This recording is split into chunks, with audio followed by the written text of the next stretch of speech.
Bonjour et bienvenue à tous, voici les 10 terrains de foot les plus insolites et les plus étranges de la planète. Allez, on commence. Le stade olympique Hernando Siles est un terrain de football à l'architecture plutôt banale, qui se situe dans la ville bolivienne de La Paz. La structure du stade, dessinée par l'architecte Emilio Villanueva, ne porte en effet aucune signature artistique, ni même aucune trace d'un design quelconque. Ce complexe sportif est donc loin d'être un modèle d'originalité, et ce n'est certainement pas lui qui remportera la palme du plus beau terrain de foot. Pourtant, le stade Hernando Siles présente une particularité quasiment unique en son genre, puisqu'il a été érigé à une altitude de 3637 mètres, de quoi vous donner un sacré vertige. Il est d'ailleurs le second plus haut stade du monde, juste après celui de Daniel Alcides Carrión à Cerro de Pasco, au Pérou, qui lui culmine à 4380 mètres au-dessus du niveau de la mer. Arrivé à ce stade, et sans faire de jeu de mots, il serait peut-être utile de vous préciser qu'à une telle altitude, l'oxygène se raréfie de manière considérable. Il est donc extrêmement difficile de jouer un match de 90 minutes dans de telles conditions car un footballeur non habitué à cette altitude risquerait littéralement d'être asphyxié par manque d'air. La FIFA en a d'ailleurs parfaitement conscience et c'est justement à cause de cela qu'elle interdit les matchs officiels dans les stades qui culminent à plus de 3000 mètres au-dessus du niveau de la mer. Le stade Hernando Siles profitera pourtant d'une dérogation à cette règle, grâce à l'intervention en personne du président bolivien Evo Morales, et depuis, il a abrité une multitude de rencontres plutôt controversées. C'est en effet dans ce stade perché dans les nuages que la sélection argentine avait pris une véritable dérouillée face à l'équipe bolivienne, devant laquelle elle s'était douloureusement inclinée par 6-1. Cette victoire écrasante qu'a dû subir l'équipe albiceleste a très probablement été causée par la haute altitude qui a complètement déroulé les footballeurs argentins. Imaginez que vous êtes un footballeur professionnel et que vous êtes amené à jouer un match au stade FK Voždovac situé à Belgrade en Serbie. Jusque-là, rien d'anormal, me diriez-vous, puisque vous pensez qu'il vous suffira simplement de vous rendre au vestiaire du stade pour vous préparer, pour ensuite faire une entrée triomphale sur le terrain. Mais là où vous vous méprenez un peu, c'est que le stade FK Voždovac n'est pas ce que l'on pourrait qualifier de stade ordinaire. Loin de là. Ce terrain est en effet construit juste au-dessus d'un immense centre commercial de 3 étages qui comprend un très grand supermarché, une multitude de boutiques de mode ainsi que des plateaux de bureaux.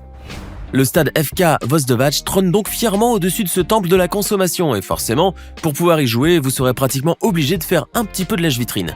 Vous pouvez même faire une séance de shopping si cela vous chante ou si vous apercevez quelques articles en solde dans un des nombreux magasins que vous allez croiser.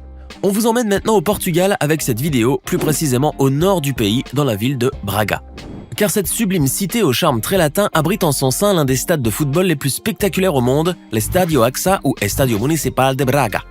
Cet incroyable terrain de foot est en effet entièrement construit dans la roche selon une architecture extrêmement habile et une conception qui respecte l'environnement.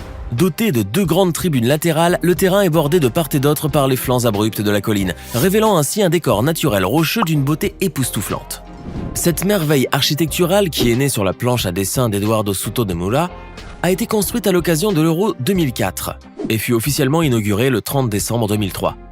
Pouvant accueillir plus de 30 286 spectateurs, le stade de Braga ne cesse de charmer les visiteurs qui en oublient même le match qu'ils sont venus voir, préférant plutôt profiter de son paysage somptueux. Nous allons continuer cette passionnante vidéo sur les terrains de foot les plus étranges et les plus insolites de la planète avec un stade qui ne manque certainement pas de panache. Voici donc le fabuleux stade Igralište Batarija, un terrain de football pour le moins particulier situé sur l'île de Trogir, en Croatie.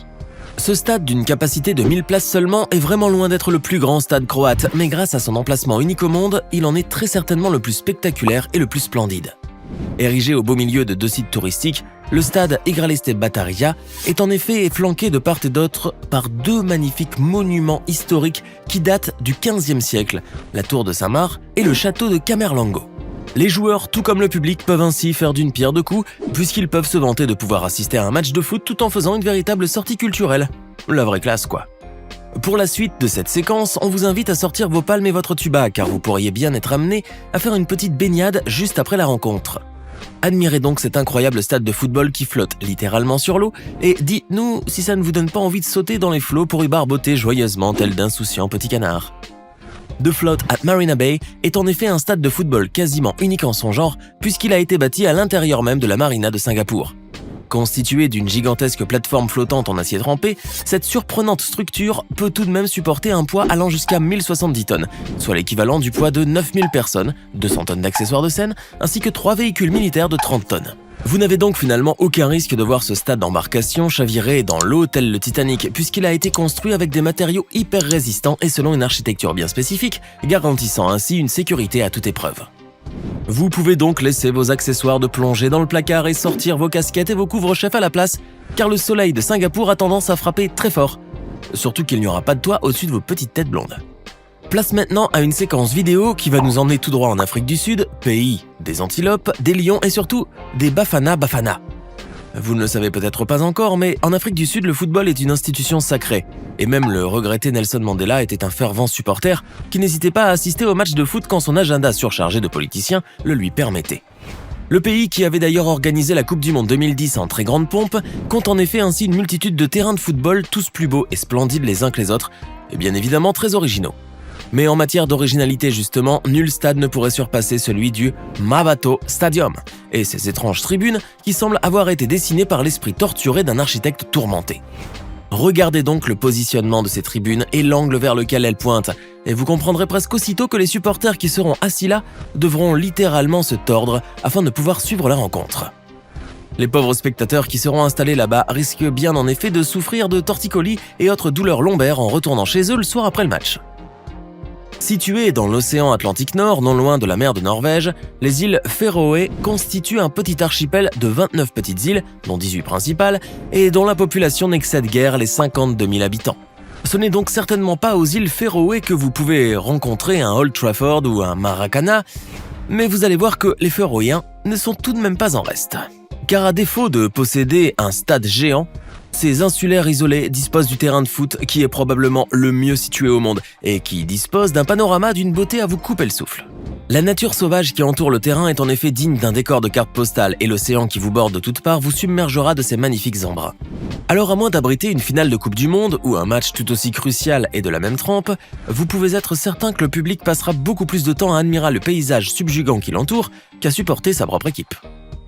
Le Japon est un pays qui souffre rudement du manque d'espace constructible, en raison bien évidemment de sa situation géographique et de l'intense activité sismique qui y règne. Les ingénieux japonais ont donc très tôt dû apprendre à faire avec les éléments, aussi dévastateurs puissent-ils se révéler, et construire avec des techniques de plus en plus infaillibles et sur des surfaces de plus en plus improbables, tel ce fameux aéroport qu'ils ont carrément érigé sur une île artificielle créée de toutes pièces par leurs soins.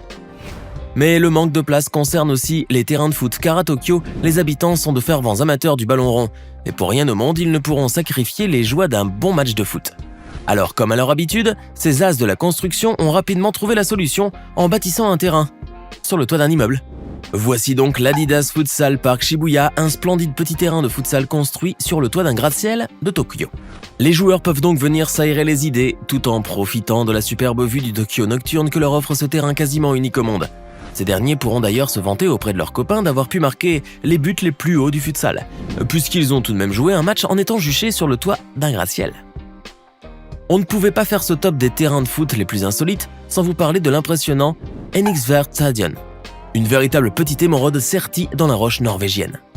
Ce stade, qui ne compte ni gradins ni tribunes, est entouré de tous les côtés par les paysages féeriques des fjords norvégiens.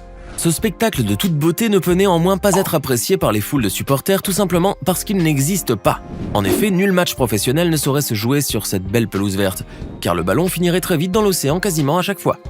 Et en l'absence de place assise, il serait aussi très difficile d'assister à une rencontre quelconque, à moins d'être juché sur un rocher escarpé ou de voir le match depuis un bateau qui stationne au large. Toutefois, et même si ce stade n'est pas prêt d'accueillir la prochaine finale de la Coupe du Monde, il n'en demeure pas moins que le plus beau terrain de foot de la planète, et les rares personnes qui ont eu le plaisir de le visiter ne vous diront certainement pas le contraire. Ils n'oublieront jamais en effet cette petite excursion en plein pays nordique, ainsi que cette curiosité émeraude nichée dans les majestueux fjords norvégiens. Et comme toujours sur votre chaîne YouTube favorite, nous avons réservé le meilleur pour la fin, avec un stade de foot qui semble avoir surgi d'un conte de fées. Contemplez donc ce terrain de football planté au beau milieu de la forêt et entouré par des arbres gigantesques et majestueux. Situé en Russie, juste à quelques encablures de la ville de Moscou, ce terrain pour le moins pittoresque fait partie du parc Meshchersky, un lieu très prisé par les amoureux de la nature. Et quoi de mieux que d'ériger un terrain de football en plein milieu d'une forêt séculaire afin de faire profiter les joueurs des charmes et de la beauté des paysages forestiers de Russie. Les footballeurs qui joueront un match sur cette superbe pelouse se verront ombragés par les splendides arbres qui bordent le terrain, avec, cerise sur le gâteau, une sublime brise au parfum des bois. Le dépaysement est donc total sur cet incroyable terrain niché au plus profond de ce joli bosquet, et vous pouvez même ramener des souvenirs avec vous. Car à défaut de magasins de goodies aux abords du stade, vous pouvez néanmoins faire une petite collecte de champignons et de pommes de pin, histoire de vous mijoter un bon petit repas forestier pour le dîner. Mais attention tout de même à ne pas croiser la route d'un ours mal léché, car il se pourrait bien qu'il soit un supporter de l'équipe adverse. Maintenant, dites-nous dans les commentaires ce que vous pensez de ces surprenants stades de football et surtout, lequel d'entre eux vous a le plus impressionné et où vous voudriez bien jouer un bon match. Et n'oubliez pas de vous abonner et de cliquer ici pour regarder une autre de nos vidéos.